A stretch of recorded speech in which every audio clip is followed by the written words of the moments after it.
Assalamualaikum warahmatullahi wabarakatuh. Kami dari kelompok 5 Ekonomi Bisnis Islam akan membahas tentang ketenaga kerjaan dalam Islam. Anggota kami yang pertama yaitu Siti Zahra Nafiah, yang kedua Faudea Alma, yang ketiga Abdul Salim, yang keempat saya Angelia Novianti, dan juga yang kelima Cindy Widaryani. Berikut adalah penjelasan dari kelompok kami. Assalamualaikum warahmatullahi wabarakatuh. Saya Cindy Widaryani akan menjelaskan tentang gambaran umum. 1. Pengertian tenaga kerja. Tenaga kerja adalah penduduk yang berada dalam usia kerja, berusia di atas 15 tahun yang berpotensi memproduksi barang dan jasa. Menurut Undang-Undang Nomor 13 Tahun 2003 tentang Ketenagakerjaan, Pasal 1, tenaga kerja adalah setiap orang yang mampu melaksanakan pekerjaan baik di dalam maupun di luar hubungan kerja guna menghasilkan barang dan jasa untuk memenuhi kebutuhan masyarakat. Ketenagakerjaan bertujuan untuk 1. Memberdayakan dan mendayagunakan tenaga kerja secara optimal. 2. Mewujudkan pemerataan kesempatan kerja. 3. Memberikan perlindungan kepada tenaga kerja dalam mewujudkan kesejahteraan. 2. Syariat Islam. Menurut T.M. Hasbi Ashidik, kata syariat yang berasal dari bahasa Arab tersebut mempunyai arti jalan yang lapang atau jalan yang dilalui air terjun. Sedangkan kata Islam yang juga berasal dari bahasa Arab mempunyai pengertian menyelamatkan, masuk ke dalam keselamatan dan menyerahkan diri. Tetapi secara umum, kata Islam kadang diartikan dengan damai atau selamat. Dari definisi di atas, syariat Islam terdiri dari 2 bagian besar, yaitu hukum-hukum yang bersumber dari Allah dan Rasul-Nya dengan orientasi amalan antara manusia serta hukum-hukum yang mengatur itikat baik kepada Tuhan. 3. Konsep syariat Islam tentang ketenaga kerjaan. Pemanfaatan tenaga kerja manusia dalam rangka mengaktualisasikan fungsi kekhalifahan dan sekaligus fungsinya sebagai pembangun sangat dihargai oleh ajaran Islam atau syariat Islam. Dalam segala kegiatan hidup manusia, maka tuntutan utama tenaga kerja sebagai sumber produksi adalah mengarahkan dan mencurahkan segala kemampuan fisik maupun bersifat non-fisik atau ide pikiran untuk dapat memenuhi tingkat kehidupan yang lebih baik dan lebih layak. Menjelaskan tentang masalah ketenagakerjaan dalam Islam. Negara hendaknya menyadari bahwa tenaga kerja menjadi masalah yang sangat penting sebagai pelaku dalam pembangunan. Oleh karena itu, adanya ketentuan yang jelas dalam pelaksanaannya, mengingat masalah tenaga kerja merupakan masalah bersama baik antara pemerintah, para tenaga kerja, maupun para pemilik usaha. Permasalahan-permasalahan antara lain yang pertama, kelayakan upah dan kesejahteraan kaum pekerja. Hingga saat ini masih menjadi tema penting dalam tuntutan utama dalam perjuangan buruh. Buruh adalah upaya fisik dan mental yang dikeluarkan oleh manusia dalam proses produksi. Tenaga buruh adalah suatu komponen sumber daya manusia yang menjadi input dalam produksi barang dan jasa. Sebagai imbalan atas sumbangan itu, buruh diberi upah yang berbentuk uang atau barang atau jasa yang lainnya. Menurut Imam Supomo menyatakan bahwa bila tiada upah, pada umumnya juga tiada hubungan kerja. Misalnya pekerjaan yang dilakukan dalam hubungan gotong royong. Beberapa kalangan telah berusaha mendefinisikan upah berdasar adapun pengertian yang dinyatakan oleh Asy-Syafi'i Jafri bahwa upah menurut Islam adalah pemberian atas suatu jasa karyawan yang telah bekerja untuk memajukan perusahaannya. Jadi, upah atau disebut ju'alah adalah suatu bentuk pemberian upah bagi suatu keberhasilan atau prestasi dari suatu pekerja. Sistem upah merupakan kebijakan dan strategi yang menentukan kompensasi yang diterima oleh pekerja. Yang kedua adalah pemutusan hubungan kerja. Dalam dunia kerja, kita seringkali mendengar istilah pemutusan kerja atau biasa yang disebut PHK. Pemutusan hubungan kerja adalah pengakhiran hubungan kerja karena suatu hal tertentu yang menyebabkan berakhirnya hak dan kewajiban antara pekerja atau karyawan dengan perusahaan atau majikan tempat mereka bekerja. Islam tidak mengenal adanya perbudakan buruh dan majikan dalam Islam. Dalam Islam semua seperti saudara. Dalam Islam berpandangan bahwa buruh dan majikan posisinya sama di hadapan Tuhan. Hubungan industrial dalam Islam adalah prinsip hubungan kesetaraan dan keadilan. Berarti dalam Islam sangat menjunjung prinsip adil dan setara. Islam memandang hubungan ketenagakerjaan termasuk keadilan ijaroh atau sewa-menyewa, sebab menurut Islam hubungan ketenagakerjaan ini seperti sewa-menyewa dalam hal jasa.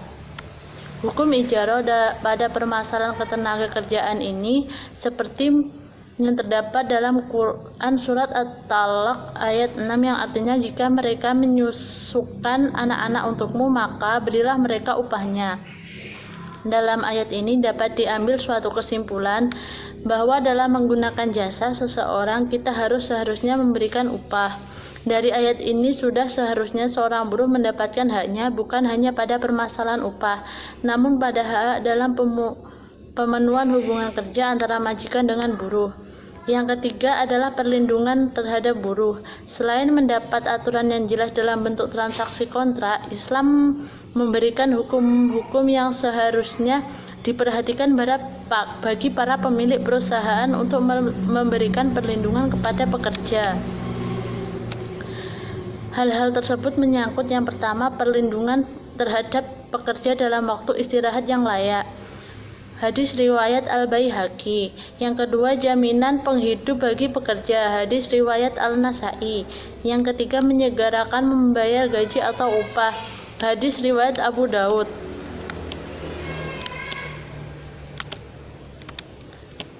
Keadaan seperti ini sudah tentu tidak sesuai dengan nilai ajaran Islam. Menurut Islam, negara harus mengatur dan mengurus kepentingan rakyat. Hadis riwayat Ahmad dan Abu Daud. Di sini pemerintah seolah-olah lepas tangan sama sekali dari kewajibannya, yaitu memberi bantuan atau memberi dasar-dasar hukum kepada para pekerja. Negara sebaiknya harus menjamin seluruh fasilitas kesehatan, pendidikan yang memadai sehingga dapat dinikmati oleh seluruh warga negara, tidak terkecuali dengan buruh. Dengan demikian tidak ada lagi tarik ulur antara pengusaha dengan buruh mengenai masalah ini. Tenaga kerjaan dalam perspektif Islam. Islam sebagai agama rahmatan lil alamin sangat memperhatikan karyawan atau pekerja.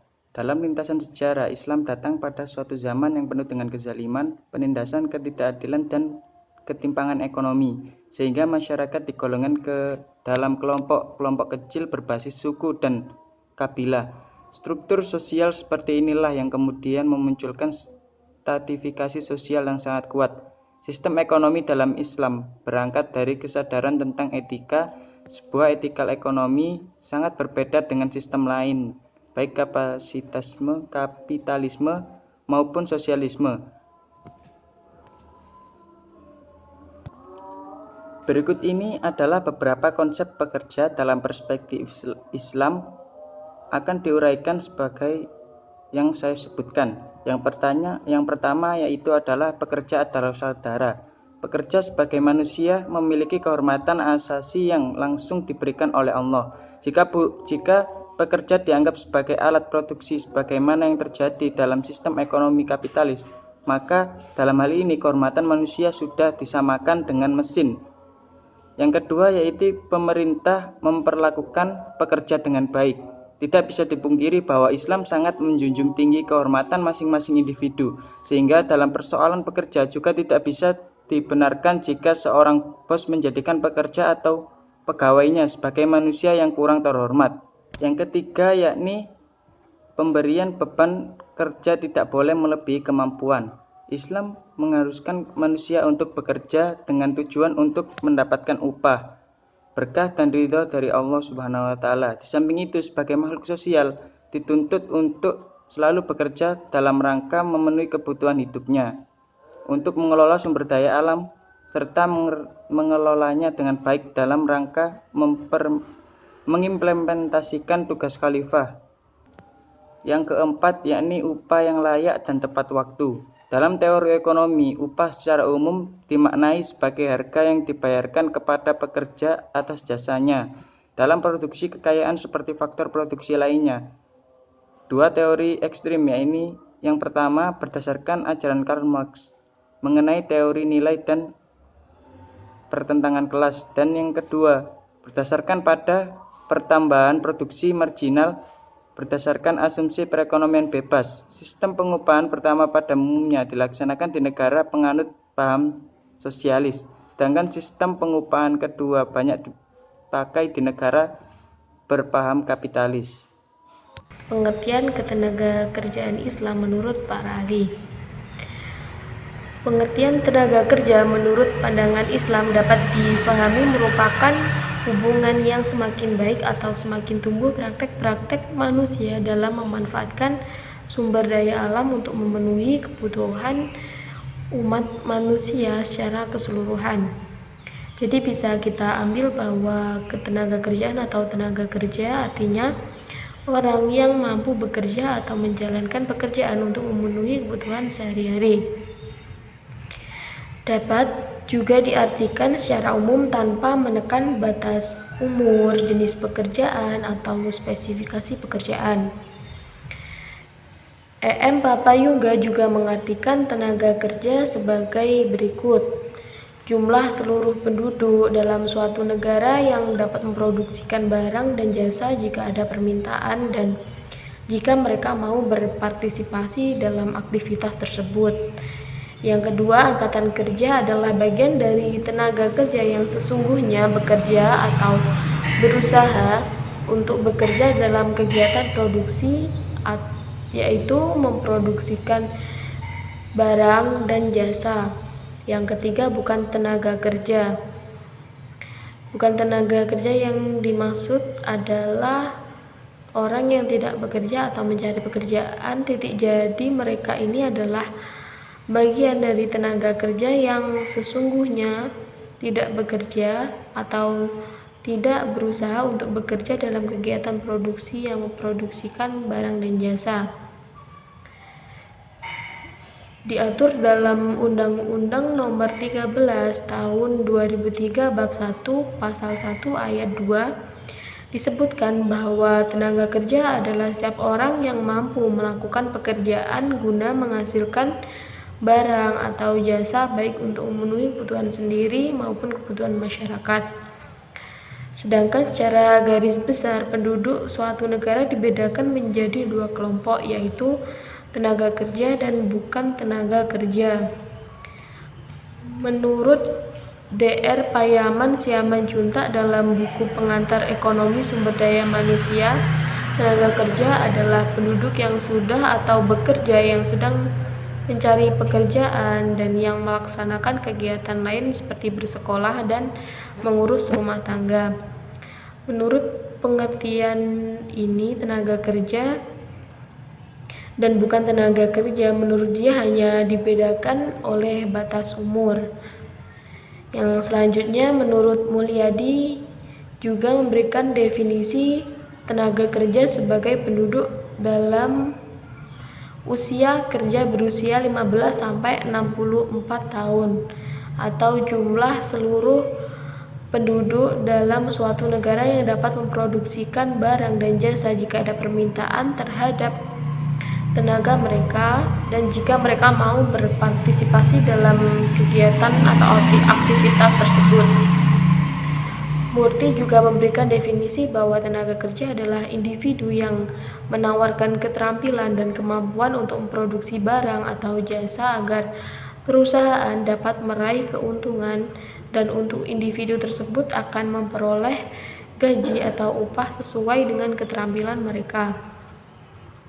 Dapat ditarik kesimpulan bahwa yang dimaksud dengan tenaga kerja adalah setiap penduduk yang mampu menghasilkan barang dan jasa untuk memenuhi kebutuhan hidup dengan batas minimal 15 tahun. Yaitu materi lanjutan tentang ketenaga kerjaan. Subbab pertama yaitu tenaga kerja di Indonesia. Di Indonesia saat ini sedang giat-giatnya membangun dalam segala aspek kehidupan masyarakat, termasuk ketenaga kerjaan yang merupakan salah satu aspek yang diprioritaskan dalam pembangunan.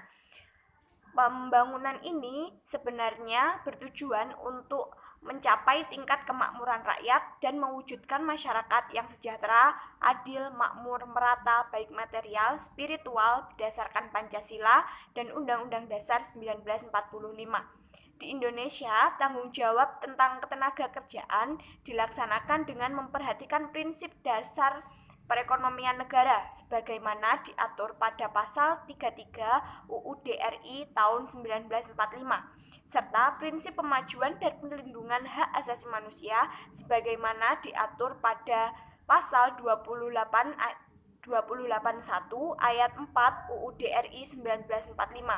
Ini merupakan landasan konseptual untuk perlindungan hukum bagi tenaga kerja, termasuk penggunaan tenaga kerja asing di Indonesia.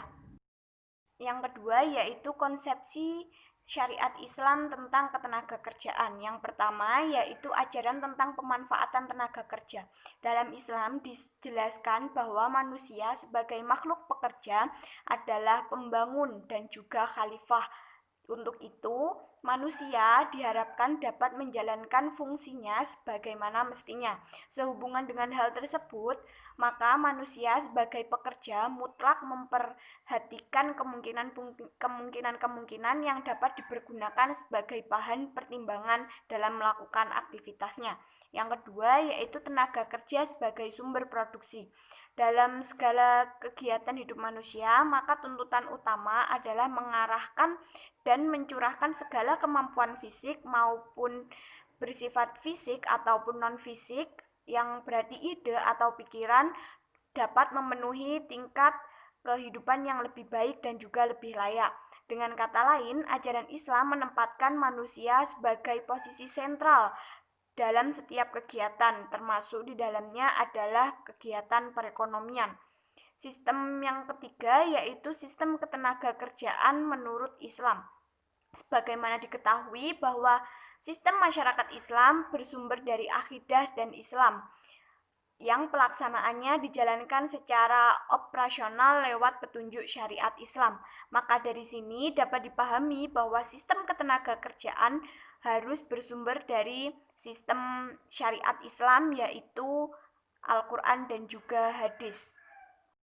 Selanjutnya yaitu solusi Islam terhadap masalah ketenaga kerjaan. Dengan mengkaji secara mendalam hukum-hukum Islam, kita dapat mengetahui bahwa Islam sebagai prinsip ideologi telah berusaha mengatasi berbagai persoalan yang muncul dalam ketenaga kerjaan secara fundamental dan juga komprehensif. Maka dari itu, ada beberapa cara dalam Islam dalam mengatasi masalah ketenaga kerjaan. Yang pertama yaitu tanggung jawab negara mengatasi masalah ketenaga kerjaan. Berkaitan dengan pemenuhan kebutuhan hidup rakyat, Islam mewajibkan negara menjalankan kebijakan makro dengan menjalankan apa yang disebut dengan politik ekonomi Islam. Politik ekonomi merupakan tujuan yang ingin dicapai dari pelaksanaan berbagai kebijakan untuk mengatur dan menyelesaikan berbagai permasalahan hidup manusia dalam bidang ekonomi. Politik ekonomi Islam adalah penerapan berbagai kebijakan dan juga menjamin tercapainya pemenuhan semua kebutuhan pokok atau primer masyarakat secara keseluruhan, disertai dengan jaminan yang memungkinkan setiap individu untuk memenuhi kebutuhan-kebutuhan pelengkap seperti kebutuhan sekunder dan juga tersier sesuai dengan kemampuan mereka. Yang kedua yaitu pemenuhan kebutuhan pokok masyarakat. Dalam rangka memenuhi kebutuhan pokok masyarakat, menurut Islam, negara menerapkan suatu strategi yang politik strategi politik yang harus didasarkan agar pemenuhan tersebut dapat berjalan dengan baik. Secara garis besar, strategi pemenuhan kebutuhan pokok dibedakan menjadi dua, yaitu pemenuhan kebutuhan pokok barang dan juga kebutuhan pokok berupa jasa. Untuk yang pertama, yaitu pemenuhan kebutuhan pokok berupa barang, yaitu pangan, sandang, dan papan. Untuk menjamin terlaksananya strategi ini, maka menurut Islam telah menetapkan beberapa hukum untuk melaksanakan strategi tersebut. Adapun strategi pemenuhan kebutuhan tersebut adalah dapat dilakukan secara bertahap sesuai dengan kebutuhan dan hasil yang diperoleh dari pelaksanaan strategi tersebut. Untuk yang kedua, yaitu pemenuhan kebutuhan pokok jasa seperti pendidikan, kesehatan, dan juga keamanan.